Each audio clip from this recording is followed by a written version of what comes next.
Very good morning to all the students present and watching my video. I hope you all are happy at your homes. Now coming to our next series of the next chapter of our series EVS chapters, Anita and the Honeybees. बेटा ये chapter एक बहुत ही अच्छा chapter है आपके upcoming life के लिए, क्योंकि इसमें आपको दो बहुत इंपॉर्टेंट चीज़ों के बारे में बताया गया है। सबसे पहली चीज़ बेटा आपके राइट्स, आपके अधिकारों के बारे में इसमें कुछ बताया गया है, और सेकंड चीज़ एक लड़की की स्ट्रगल लाइफ को दिखाया गया है। आप उस स्ट्रगल लाइफ को देख के ये समझ सकते हैं कि हमें भी अपनी लाइफ में अगर हमने स्ट्रगल अच्छे से किया तो डेफिनेटली हमें भी सफलता मिलेगी। सेकंड थिंग, केवल बेटा ये स्ट्रगल नहीं, ये एक लड़की का स्ट्रगल दिखाया गया है। आज भी हमारे कम्युनिटी में बहुत से ऐसे घर हैं या लोग हैं जो गर्ल्स को आज भी उतना मोटिवेट नहीं करते हैं पढ़ने के लिए। तो कैसे इस लड़की ने अपने राइट्स का यूज़ किया, कैसे पढ़ाई करी, कैसे स्ट्रगल किया, और फिर कैसे वो लाइफ में आगे बढ़ी, और इतनी आगे बढ़ी कि उसका नाम हमारे NCERT के बुक में या चैप्टर में दिया गया है। तो आपको इन सभी चीज़ों को देखना है, चैप्टर को समझना है, एंड आई होप ये आप अपने जीवन में भी उतारेंगे तो डेफिनेटली बेटा आपको भी बहुत जल्दी ही सफलता मिलेगी। तो चैप्टर स्टार्ट करते हैं, अनीता एंड द हनी बीज। सबसे पहले बात नाम की कर लेते हैं। अनीता और हनी बीज मतलब मधुमक्खियाँ, बीज मतलब बेटा मक्खी होता है, और हनी मतलब मधु जो होता है उसका, तो उस पूरे को हम क्या बोल देते हैं, मधुमक्खी। ठीक, जो आप शहद होता है उसको हम कहते हैं हनी, हनी बी मतलब मधु मक्खी हो जाता है। Now my name is Anita Kushwaha, I live in Bochaha village, this is in Muzaffarpur district in Bihar. एक लड़की है अनीता कुशवाहा जो कि बोचाहा विलेज है, गांव का नाम है, वहाँ रहती है, और वो जो गांव है वो मुजफ्फरपुर डिस्ट्रिक्ट ज़िले में बिहार स्टेट के अंदर है। तो सबसे पहले बात करते हैं भाई बिहार स्टेट का है, तो आपके सामने ये इंडिया का मैप है। तो यहाँ पे जो रेड में आप देख सकते हैं दिस इज़ बिहार, ये एक स्टेट है बिहार जिसमें मुजफ्फरपुर एक डिस्ट्रिक्ट है और वहाँ पर ये गाँव है। I stay with my parents and 2 younger brother, वो अपने पेरेंट्स के संग रहती है और उसके 2 छोटे भाई हैं। आई स्टडी इन कॉलेज, वो कहाँ पढ़ाई कर रही है, कॉलेज में पढ़ाई कर रही है। Beside studying I teach young children, I also keep Honey बीज, पढ़ने के साथ साथ वो और क्या कर रही है, वो बच्चों को पढ़ाती भी है, छोटे बच्चों को पढ़ाती भी है, और साथ में हनी बीज को पालती भी है। कीपिंग, हनी बीज को पालना, इसको हम बोलते हैं बी कीपिंग बोलते हैं। क्या बोलते हैं, beekeeping. All this has not been easy for me. अब आपने सुना होगा, जैसे पढ़ा कि अरे ये तो बढ़िया लड़की जॉब कॉलेज वॉलेज में है, ये वो सो, बट नहीं, इसका लाइफ का स्ट्रगल आगे स्टार्ट होने वाला है। When I was young I use to spend all my time with my goats as they grazed for food. मैं अपना पूरा समय बचपन में कहाँ बिताती थी, किसके संग, बकरियों के संग बिताती थी। वो दिन भर ग्रेज मतलब वो जो चरते हैं उसको हम ग्रेजिंग कहते हैं, तो ग्रेज्ड फॉर फूड, दिन भर जो बकरियाँ चरती हैं मैं उनके संग पूरा टाइम अपना व्यतीत करती थी। I also wanted to go to school but my parents did not like the idea of girls going to school. चाहती थी वो स्कूल जाना, बट उसके पेरेंट्स क्या सोचते थे कि जो लड़कियां हैं उनको स्कूल भेजकर हमें क्या मिलने वाला है। अब ज़रा नीचे थोड़ा सा ध्यान देंगे, लिखा हुआ है this is a true story, ये एक सच्ची कहानी है। Anita Kushwaha is a girl star. क्या है वो इस वक्त, गर्ल स्टार। अब ये गर्ल स्टार क्या है, तो girl star is a project which tells extraordinary tales of ordinary girls who have changed their life by going to school। ये गर्ल स्टार एक ऐसा प्रोजेक्ट है जो गवर्नमेंट चला रही है या जो भी चला रहा है। ये एक्स्ट्रा ऑर्डिनरी कहानियाँ, ऐसी कहानियाँ जो नॉर्मल नहीं है, थोड़ा सा जिसमें कुछ डिफरेंट है, एक्स्ट्रा ऑर्डिनरी चीज़ें हैं। और कौन सी लड़कियां, जो बिल्कुल बहुत बेटा गरीब ऑर्डिनरी लड़कियां हैं, उन्होंने कैसे अपने लाइफ को बदला स्कूल जाने में, कैसे क्या उन्होंने स्ट्रगल किया, उनकी कहानी इसमें आती हैं। और वो प्रोजेक्ट का नाम क्या है, गर्ल स्टार्स। तो अनीता एक गर्ल स्टार है क्योंकि वो अपनी लाइफ को आगे कैसे लेके जाती है वो आपको देखना है। आगे आते हैं, अ ड्रीम ऑफ स्कूल, भैया स्कूल जाने का एक सपना था उसका। One day I peeped into the school in our village, मैं चुपचाप, पीप मतलब चुपचाप चुपचाप वो स्कूल में, अपने गांव के स्कूल में घुस गई। I could not stay away. I silently went and sat down behind the children. I felt so happy. I went home and picked up courage to talk to my parents about going to school. एक दिन चुपचाप वो school में घुस गई, बच्चों की जाके पीछे बैठी, उसको खूब मज़ा आया। जब मज़े आए तो उसने सोचा अब एक करेज, उसने एक वर्ड आया यहाँ पे करेज, उसने अंदर दम जुटाई। करेज मतलब वो दम जुटाना कि अब मैं बात करूंगी जाके अपने पेरेंट्स से। उसने दम जुटाई और जाके बोला कि भाई मुझे स्कूल जाना है। But they told me clearly that I could not do so. That day I cried and cried. जाके जब मैंने उनसे बोला, उन्होंने साफ मुझे मना कर दिया कि स्कूल जाने को बेटा आपको नहीं मिलेगा। उस दिन मैं रोई और बहुत रोई। One of the teachers in my village explained to my parents why it is so important to study. एक दिन मेरे गांव में एक टीचर थे, वो आए और उन्होंने मेरे पेरेंट्स को समझाया कि भाई पढ़ाई क्यों ज़रूरी है। The teacher told them that they would not have to pay anything for my education up to class 8। आपको 1 रुपये भी नहीं देना है क्लास 8 तक की पढ़ाई का। भाई उन्होंने क्यों मना किया था? मेनली स्कूल जाने के लिए अनीता को, बिकॉज ऑफ मनी। बेटा जो बकरी चरा रहे हैं डेफिनेटली वो गरीब हैं, उनके पास इतना पैसा नहीं है, तो वो ये सोचते हैं कि मैं अपने लड़की को पढ़ने के लिए भेजूंगा, फालतू में पैसा खर्च करूंगा। तो मेन मुद्दा क्या था बेटा वहाँ पे? मेन टॉपिक क्या था? That is money. तो टीचर ने बताया कि 8th क्लास तक पढ़ाई का आपको 1 भी रुपये आपको नहीं देना है। The teacher said that it was the right of every child to go to school. ये एक हर बच्चे का अधिकार है कि उसको स्कूल जाना है। The teacher said that it is the right of every child to go to school. Somehow my parents agreed. I started going to school. I did not get high marks, but I always asked many questions. जब बताया teacher ने कि भाई free में है पढ़ाई 8 तक की, ये बच्चे का अधिकार है, तो जाके उनको समझ में आया और उन्होंने अनीता को स्कूल भेजना स्टार्ट किया। ठीक है, अनीता के बहुत अच्छे नंबर नहीं आते थे, लेकिन वो अपने क्वेश्चंस टीचर से पूछा करती थी। इसीलिए बेटा हर टीचर आपसे कहता है कि अपने क्वेश्चंस पुटअप करिए, पूछते रहिए। जब आप पूछेंगे इसका 2 मतलब होता है कि आप सुन रहे हैं और आप सोच रहे हैं, और पढ़ाई में सुनना और सोचना दोनों बहुत ज़रूरी होता है। नीचे टेबल दी गई है। Find out how much money do you spend in 1 year for various school related things. एक साल में आप कितना पैसा खर्च करते हो स्कूल जाने और आने में, कॉपी किताब में, पेन पेंसिल में, यूनिफॉर्म में, स्कूल बैग में, लंच बॉक्स में। ये आपके काम है, आपको देखना है कि 1 साल में आप करीब करीब कितना खर्च करते हैं और आप इसको फिलअप करिएगा। नेक्स्ट आगे बढ़ते हैं। How much money did you spend on your books this year. इस साल आपने कितना खर्च किया? तो बेटा अभी तो कुछ खर्चा हुआ ही नहीं होगा। आई होप बहुतों के पास बुक्स नहीं होंगी, बट जब बुक्स आ जाएंगी तो आप इसको यहाँ फिल कर दीजिएगा। What kind of school uniform would you like to wear, draw a picture of it in your notebook and colour it. क्या बोला है? आपको कैसी ड्रेस पहनना, यूनिफॉर्म कैसी पहनना पसंद है, वो आपको यहाँ पे ड्रॉ करना है और बताना है कि भाई जो मेरे स्कूल की यूनिफॉर्म वो अच्छी है क्या? अगर अच्छी है तो वो ठीक है, और नहीं है तो आप कैसी चाहते हैं। नेक्स्ट क्वेश्चन ध्यान से देखना। Make 2 groups in the class, debate the topic, we should have uniforms in school. भाई अब एक चीज़ आ रही है यहाँ पर, एक डिबेट करनी है। डिबेट का मतलब होता है बेटा वाद विवाद। ये जो वर्ड दिया है यहाँ पे डिबेट, इसका मतलब क्या होता है? वाद विवाद। इसका मतलब और हिंदी में समझे, मतलब और सरल भाषा में समझें तो वाद विवाद का मतलब ये होता है कि एक व्यक्ति कहेगा कि हाँ भाई ऐसा होना चाहिए, एक व्यक्ति कहेगा ना भाई ऐसा नहीं होना चाहिए। तो ये इसको डिबेट कहते हैं, जब कोई चीज़ पक्ष में कही जाए और कोई चीज़ें विपक्ष में, कोई लोग कहें कि हाँ हो और कोई लोग कहें ना हो, इसको हम डिबेट कहते हैं। तो डिबेट कराना है। डिबेट का मतलब है यहाँ पर अब क्या टॉपिक जो आपको दिया है, we should have uniforms in school. क्या स्कूल में यूनिफॉर्म होनी चाहिए? तो कुछ लोग कहेंगे, कुछ बच्चे कहेंगे यस सर यूनिफॉर्म होनी चाहिए, कुछ लोग कहेंगे नहीं नहीं सर यूनिफॉर्म नहीं होनी चाहिए, कभी मन करे तो जीन्स पहन के आए, कभी मन करे तो बरम्यूडे में आ जाए, कभी मन करे तो स्कर्ट में आ जाए, जिसमें मन करे उसमें आ जाए।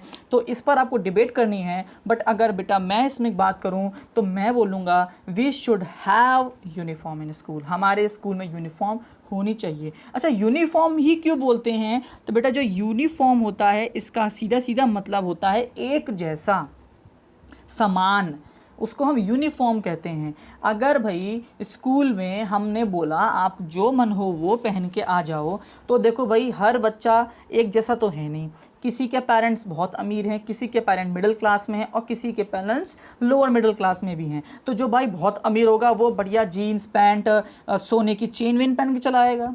जो बच्चा थोड़ा गरीब होगा वो थोड़े और कम कपड़े, और जो बहुत गरीब होगा वो बेचारा बहुत कम कपड़े पहन के आएगा। तो आप लोगों में क्या हो जाएगा, आप लोगों में बेटा एक डिफ्रेंशिएशन हो जाएगा कि ये अमीर बच्चे हो गए, ये गरीब बच्चे हो गए और ये मिडिल क्लास बच्चे हो गए। इस चीज़ को रोकने के लिए, क्योंकि बेटा टीचर के लिए, शिक्षक के लिए हर बच्चा एक जैसा होता है, समान होता है, यूनिफॉर्म होता है, तो उसकी ड्रेस भी एक जैसी समान होनी चाहिए। इसीलिए हम जो ड्रेस होती है स्कूल की उसे हम यूनिफॉर्म कहते हैं। तो ये रीज़न है इस यूनिफॉर्म एक जैसे होने का, ताकि सब बच्चे एक समान दिखें, उनमें कोई भी भेदभाव ना हो, वो आपस में खुद को अमीर गरीब या इन सब चीज़ों में ना बांट लें। Now staying in school, school में कैसे भैया उसने आगे क्या किया, उस बात आ रही है आगे, तो वो देखते हैं। टाइम पास्ट, समय बीतता गया, and soon I completed class 5th, और वो क्लास 5th पास कर चुकी है। I knew that we would need to spend more in class 6th, my parents said that it was time for me to leave school. 5th तक तो भाई की फितरी पढ़ाई कर ली, पर जब 6th की बारी आई तो उनके पेरेंट्स ने फिर बोल दिया कि भाई तुम्हें स्कूल छोड़ना पड़ेगा, क्योंकि बेटा कितना भी हो आपकी स्कूल की फ़ी भले माफ़ हो जाए, but still you have to buy pen, pencil, notebook, bag, बहुत सी चीज़ें होती हैं। लेकिन गवर्नमेंट जो है बेटा वो क्या करती है, जो बहुत गरीब बच्चे होते हैं उनको even school bag, shoes, books तक प्रोवाइड कराती है, और फीस तो माफ़ होती भी है। इवन इन यूपी गवर्नमेंट बहुत से स्कूल ऐसे हैं यूपी गवर्नमेंट के, जिनको हम प्राइमरी स्कूल्स कहते हैं, जहाँ पर कोई फ़ीस बेटा बच्चों की नहीं लगती। इवन उनको खाना भी खिलाते हैं, जो मिड डे मील होगा वो आप पढ़ेंगे आगे, उनको खाना भी खिलाया जाता है, उनको ड्रेस भी दी जाती है, उनको शूज़ भी दिए जाते हैं, ताकि बच्चों में ये ना हो कि भाई हमारे पास अब तो फ़ी नहीं देनी भले, लेकिन हम बुक पेंसिल पेन कहाँ से लाएंगे, तो वो भी गवर्नमेंट प्रोवाइड कराता है। My parents said that it was time for me to leave school, but I wanted to study more. I found a way to do this. लेकिन पेरेंट्स के मना करने पर भी मैंने एक तरीका खोज लिया। I started to teach younger children. मैंने क्या किया, छोटे बच्चों को पढ़ाना स्टार्ट कर दिया, जिसे हम ट्यूशन देना कहते हैं। From the money that I got, I was able to continue my own studies. अब ट्यूशन पढ़ाने से जो मुझे पैसा मिलने लग गया, मैंने उसका यूज़ करके क्या किया, अपनी पढ़ाई आगे करना स्टार्ट कर दिया। अब एक नीचे दी गई है वन स्वीट मेमोरी। बेटा ये स्वीट भले हो, बट आप जब पढ़ेंगे तो उसमें आपको स्ट्रगल समझ में आएगा कि कितनी मेहनत बच्ची ने करी है अनीता ने। ध्यान से पढ़िए क्या लिखा हुआ है। I remember some older boys in my village also used to teach young children. मेरे गांव में कुछ बड़े बड़े लड़के थे जो कि पढ़ाया करते थे और बच्चों को, जैसे मैं पढ़ा रही हूँ वैसे वो भी पढ़ा रहे थे। They did not like it when I started teaching. But उनको ये पसंद नहीं आया जब मैंने पढ़ाना स्टार्ट किया। They started to scold and scare the children. उन्होंने क्या किया, बच्चों को मारना, scold मतलब मारना, scold and scare मतलब डराना। ये वर्ड्स बहुत अच्छे अच्छे हैं, इसको आप नोट डाउन करिएगा। scold मतलब मारना एंड स्केयर मतलब डराना। बच्चों को उन्होंने क्या किया, डराना और मारना स्टार्ट कर दिया। So that they would not come to me, ताकि वो बच्चे अनीता से पढ़ने के लिए ना जाएं। For some time all the children except 2 stopped coming to me. डर के मारे सिर्फ 2 बच्चे ही आते थे और बाकी कोई भी नहीं आता था। But soon they all came back because I use to teach them with love and care. लेकिन कुछ समय बाद वो सभी बच्चे मेरे पास लौट के चले आए, क्योंकि मैं उनको बहुत ही प्यार से पढ़ाया करती थी।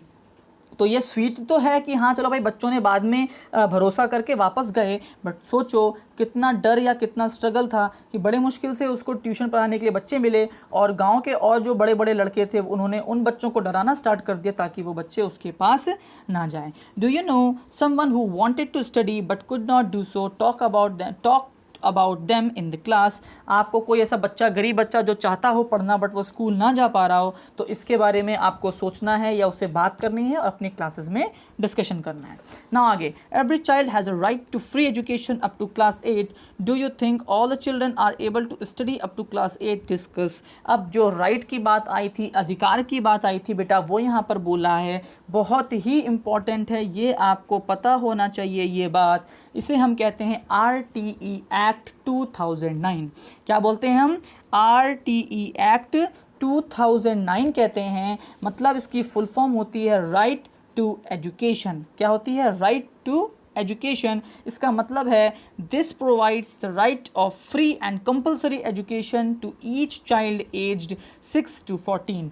ये एक ऐसा अधिकार है जिसमें 6 से 14 साल के बच्चों को फ्री और कंपल्सरी एजुकेशन देना ज़रूरी है। अगर मान लीजिए आपको पढ़ना है, कोई आपको पढ़ने ना दे रहा हो, तो ये आपका अधिकार है, ये आपका राइट है।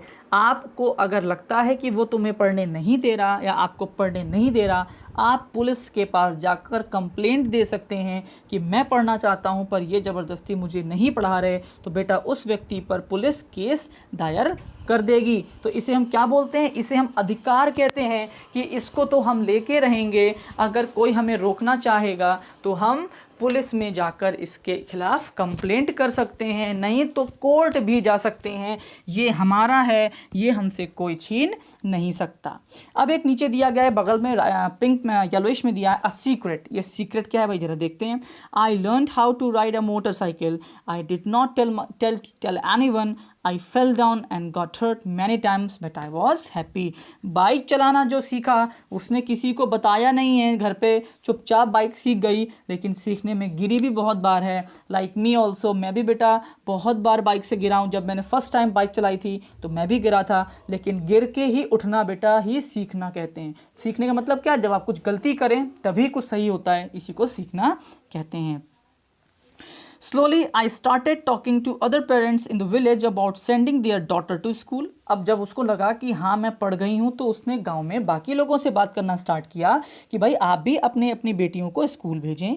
My parents also started helping me in my work. अब उसके पेरेंट्स को समझ में आया कि नहीं, जो उनकी बेटी है वो एक अच्छा काम कर रही है, तो उसके पेरेंट्स भी उसकी हेल्प करने लग गए। My mother used to do all the housework so that I could get more time to study. पढ़ने का और समय मिले तो उसकी मम्मी सारा काम खुद ही कर लेती थी और अनीता से क्या कहती होंगी कि बेटा तुम अब पढ़ाई पर ध्यान दो।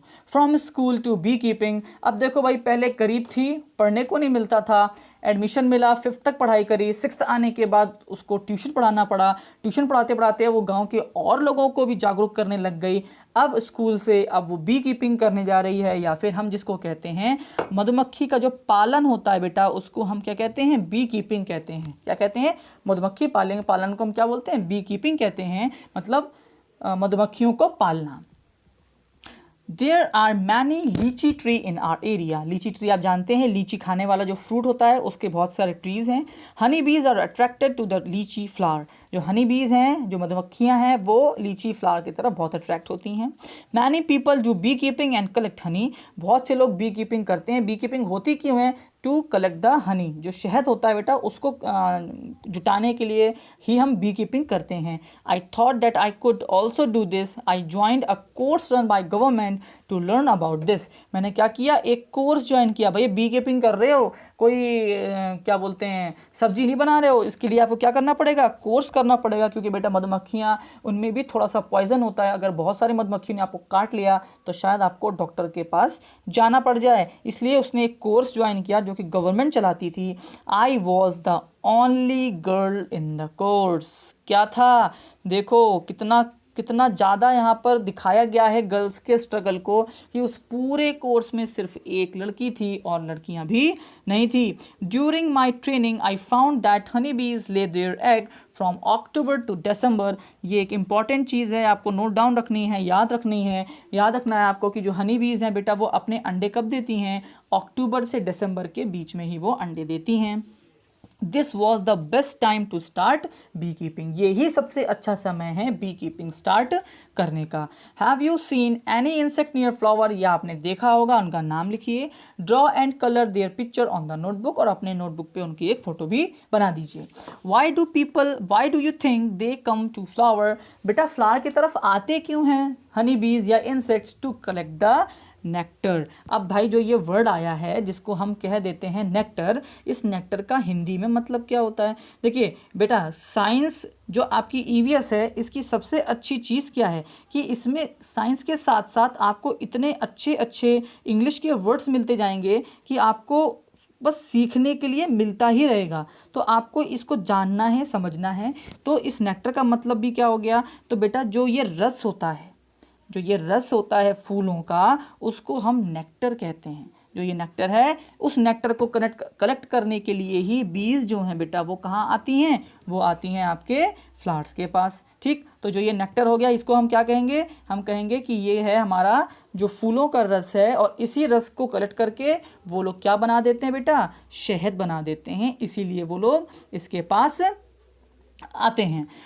When honeybees fly, there is a kind of sound. Can you try to copy this sound? अब भाई जब हनी बीज उड़ती हैं या जब मधुमक्खियाँ उड़ती हैं तो क्या होता है, उनकी एक आवाज़ आती है। वो आवाज़ कैसी होती है, भुन सी एक आवाज़ होती है। तो आपको भी क्या करना है, आपको उसको इमिटेट करना है, कोशिश करना है कि आप भी उसको करो और आवाज़ निकाल के देखो। तो आपने यहाँ पे नई चीज़ सीखी है, दैट इज़ नेक्टर। नेक्टर की स्पेलिंग आगे आपको पक्का मिलने वाली है, बट फिर भी बता रहा हूँ मैं, NECTAR।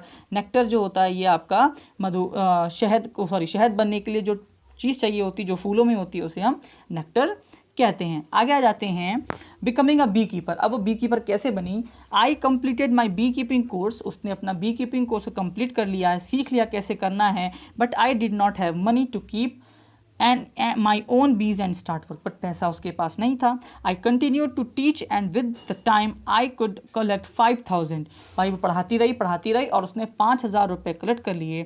With this money I bought 2 boxes for keeping बीज। उसने 2 बॉक्स खरीदे बी कीपिंग करने के लिए। अब आप देख सकते हैं भैया ये बॉक्स बने हैं, ऐसे बॉक्स होते हैं जो कि बी कीपिंग के लिए यूज़ होते हैं। इस तरह के इसने 2 बॉक्स खरीद लिए हैं बी कीपिंग करने के लिए। फिर क्या बोल रही है, with the money I bought 2 boxes of the bee keeping, each box cost 2000। एक बॉक्स 2000 रुपये का है।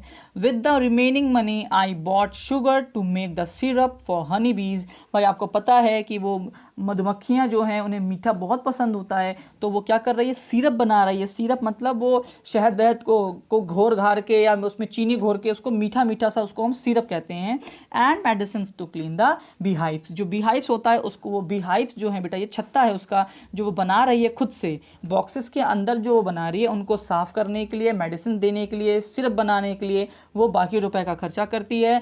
तो ज़रा देखिए 5000 रुपये टोटल थे, 2000 रुपये का एक बॉक्स, तो 2 बॉक्स कितने के हो गए, 4000 रुपये के। और बचा कितना उसके पास, 1000 रुपये जो बचा उसमें से वो क्या कर रही है, सिरप बना रही है और मेडिसिन लाएगी ताकि वो बीहाइव्स को साफ़ कर सके। ये आप देख सकते हैं कैसे, देखिए इसने एक आदमी ने पकड़ा हुआ है अपने हाथ में, ये इनके बॉक्स के अंदर से ये एक स्लाइड सी होती निकालता है और ये इनका छत्ता बना हुआ है।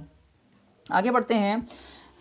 That was in September. ये कहानी सितंबर की चल रही थी। By December I found so many bees that I had to buy 2 more boxes. अब उसके पास अंडे उन्होंने दे दिए तो और डेफिनेटली मधुमक्खियाँ पैदा हो गई, तो अब उसको 2 और बॉक्स चाहिए थे। I was still learning about bee keeping. भैया वो सीख तो गई थी, बट एक चीज़ ध्यान रखिएगा लाइफ में, किसी चीज़ को पढ़ना और उसका प्रैक्टिकल करना एक डिफरेंट चीज़ है। तो अब उसको प्रैक्टिकल करने को मिल रहा था, तो वो बहुत सी चीज़ें कंटिन्यूसली सीखती चली जा रही थी।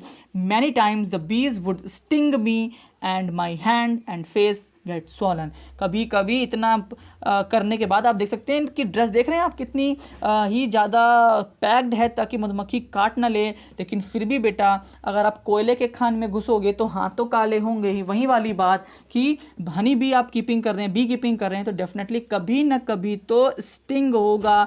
ये डंक मारना ही क्या कहलाता है, स्टिंग कहलाता है।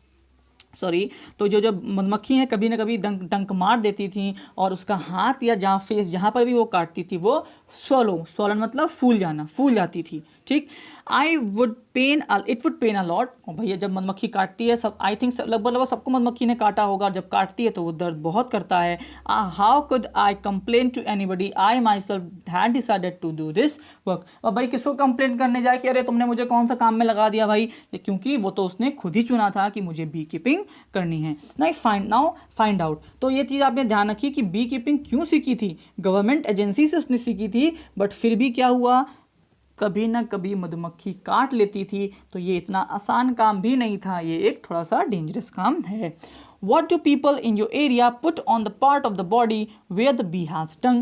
भैया अगर मधुमक्खी काट लेती तो क्या लगाते हो, तो भैया कुछ लोग प्याज लगा लेते हैं, कुछ लोग विनेगर मतलब सिरका लगा लेते हैं, कुछ लोग आइस लगा लेते हैं, और नहीं तो कुछ नहीं तो भाई कोई भी लोहे की चीज़ हम लोग लेते हैं और उससे फटाफट उसको रगड़ देते हैं। तो ये इसका आंसर हो गया कि लोग क्या क्या अप्लाई करते हैं, अनियन, विनेगर, या फिर rubbing an iron article on the part where bee has stung, जहाँ पे मधुमक्खी ने काटा है वहाँ पर आप आयरन आर्टिकल से उसको रगड़ लेते हैं। Draw a picture of honey be in your notebook, colour it and give it a name. आप एक नाम देंगे मधुमक्खी का नाम, और एक बढ़िया सा उस पर फोटो बना के कलर उसको कर देंगे। The litchi tree come to flower in February, the litchi trees come to flower in February, February में लीची ट्रीज में फ्लावर आ जाते हैं, फूल आ जाते हैं। I put all my 4 boxes near the लीची ऑर्कर्ड्स, उसने क्या किया, अपने चारों बॉक्स, उसने 4 बॉक्स टोटल हो चुके हैं, वो जाके वहाँ पे उसको रख दिया। I got 12 kilogram of honey from each box, her box से उसको 12 केजी 12 किलोग्राम शहद मिलता है। I sold this Honey in the market, this was the first earning from my बीज, now I have 20 boxes.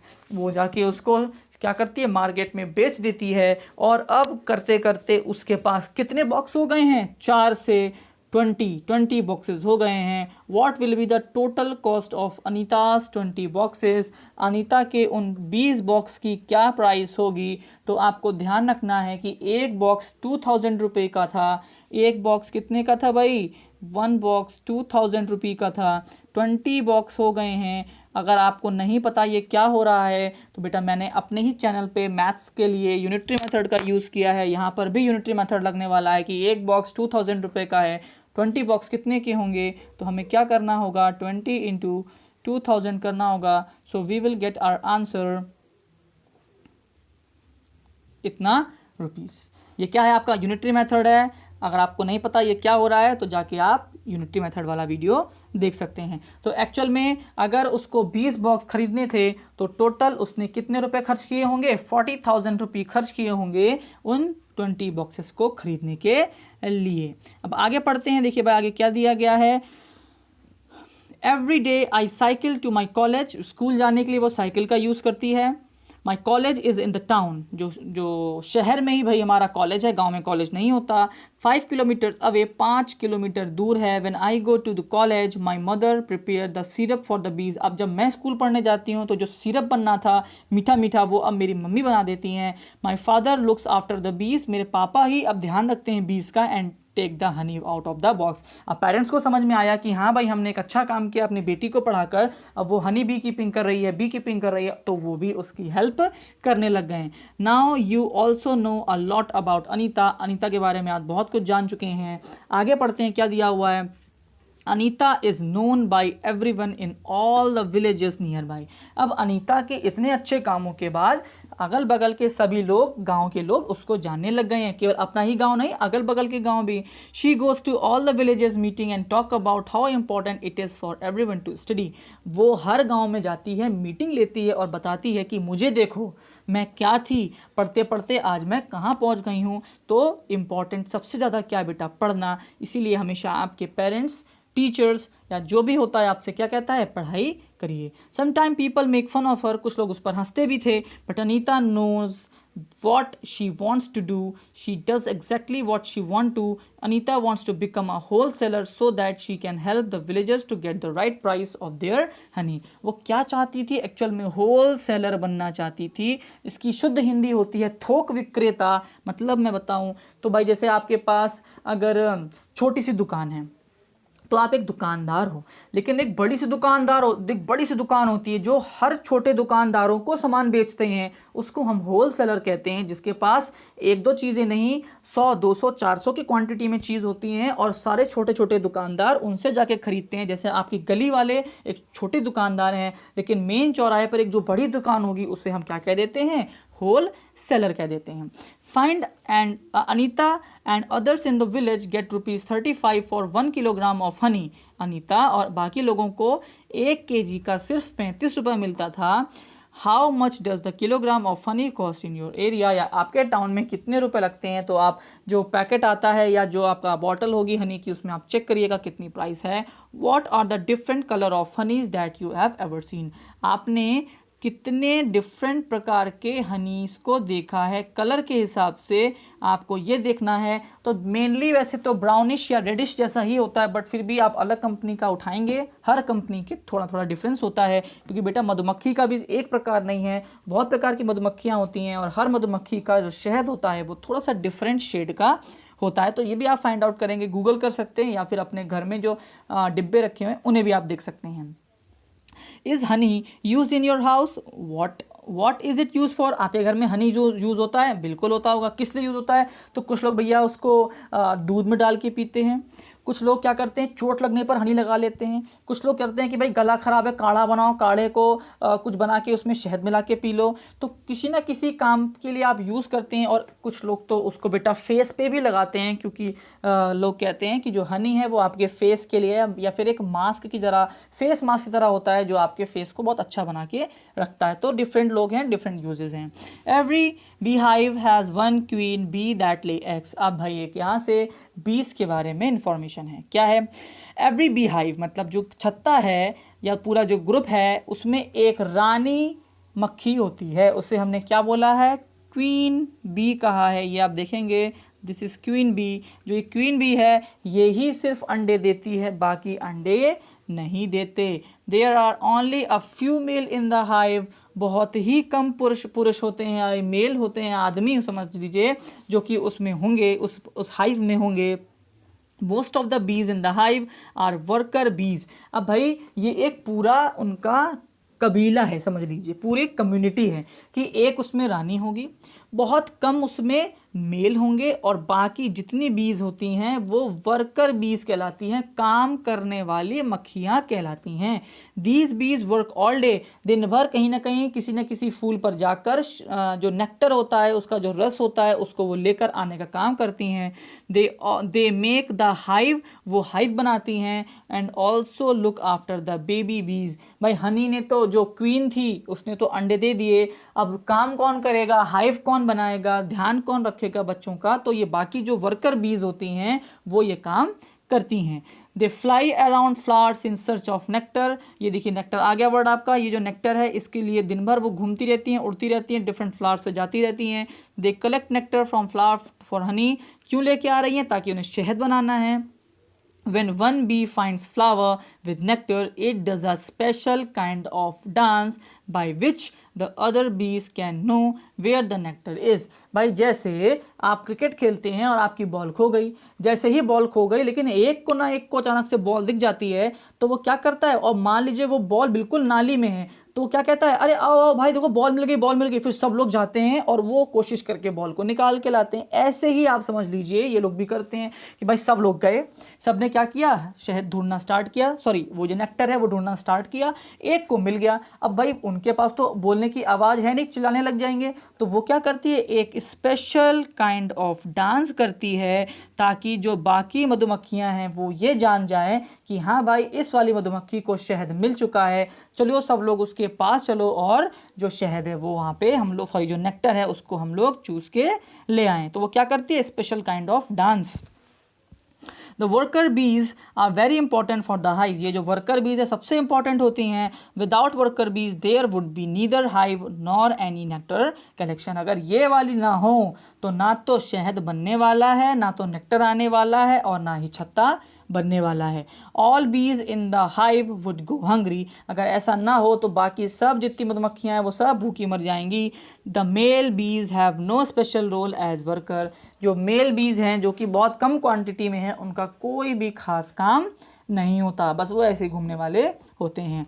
Which are some other insects that live together in a group. आपको ये देखना है और कौन से ऐसे एनिमल्स या इंसेक्ट्स हैं, सॉरी, जो कि ग्रुप में रहते हैं, साथ में रहते हैं। तो आपने चींटियाँ देखी होंगी, एंड्स हैं बेटा, टर्माइट्स होते हैं, मतलब जो दीमक होते हैं वो होते हैं, ये सब ज़्यादातर ग्रुप्स में रहते हैं। आपको और उन इंसेक्ट्स के बारे में ढूंढना है और इसमें लिख देना है।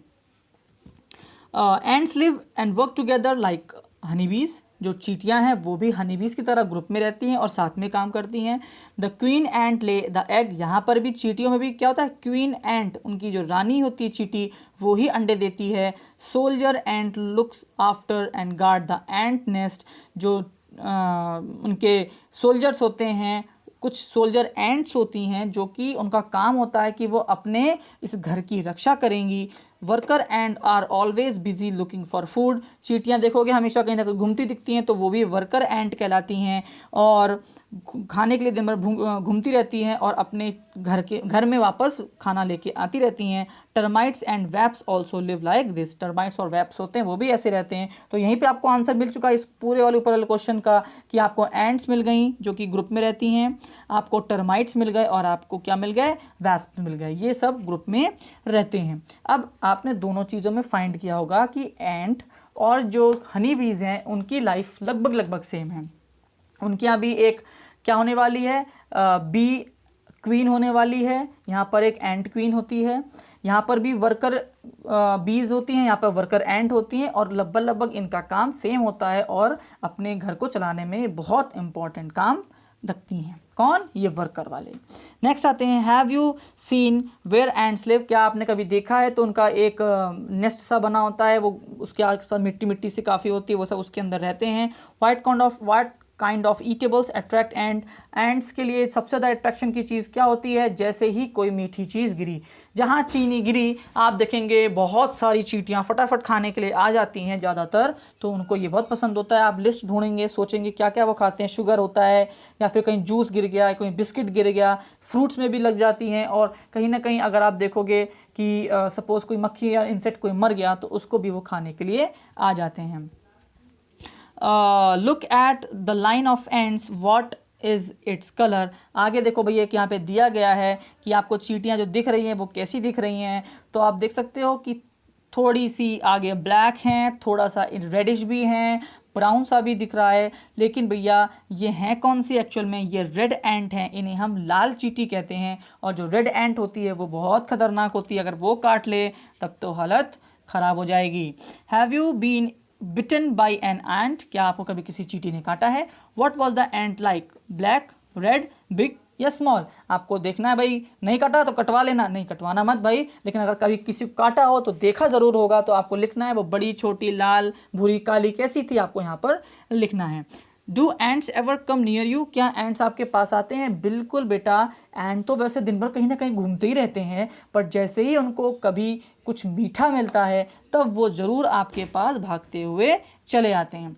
Look carefully and some big and small ants, how many legs does an ant have. आपको बताना है कि बड़ी चींटी के कितने पैर होते हैं या छोटी चींटी के कितने पैर होते हैं। तो भाई बड़ी चींटी हो, छोटी चींटी हो, पैर उनके कितने होते हैं, 6 पैर ही होते हैं। अब भाई तुम्हारे भी 2 पैर हैं, पापा के भी 2 पैर हैं, ऐसा तो है नहीं कि छोटे बच्चे के 1 पैर और बड़े पापा, जब पापा बड़े हो गए तो उनके 2 पैर, नहीं, पैर 6 ही हैं, चाहे छोटी चींटी हो और चाहे बड़ी चींटी। नेक्स्ट बोल रहा है, while eating peanuts you probably throw away the shells, why don't you try to make some insects by using the shells, do not forget the color of them। आपको बोला है कि आप जो शेल्स फेंकते हैं तो आपको भी कुछ ना कुछ इंसेक्ट्स पालने का ट्राई करना चाहिए, कुछ इंसेक्ट्स बनाने चाहिए, कुछ ना कुछ क्रिएटिविटी दिखाने के लिए यहाँ पे आपको बोल रहा है, तो ये भी आपका काम है। तो ये चैप्टर बेटा यहाँ पे फिनिश हुआ, थोड़ा सा लंबा वीडियो भी है, क्यों, क्योंकि इस चैप्टर में 2-3 चीज़ें आपको बहुत अच्छी सिखाई गई हैं। सबसे पहली चीज़, एक लड़की की लाइफ की स्ट्रगल को दिखाया गया है, कैसे उसके पेरेंट्स उसको पढ़ने नहीं देते थे तो उसने अपने राइट्स का यूज़ किया, राइट टू एजुकेशन 2009 में ये पारित हुआ था, पास हुआ था, उसका यूज़ करके उसने अपने पढ़ाई आगे करी, ट्यूशन्स पढ़ाए, स्ट्रगल किया और बाद में आपको ये सिखाया गया कि कैसे एंट्स और कैसे हनी बीज कीपिंग की जाती है और उनकी लाइफ कैसे सिमिलर होती है, ये भी आपको दिखाया गया। बहुत ही अच्छा चैप्टर है। स्ट्रगल, आपके राइट्स और इन सभी चीज़ों के बाद कैसे आप अपने जीवन में उसको उतारो, ये सब चीज़ों के बारे में आपको सिखाया गया है। आई होप आपको वीडियो पसंद आएगी और इसको आप अपने लाइफ में ज़रूर उतारेंगे। Thank you and have a nice day.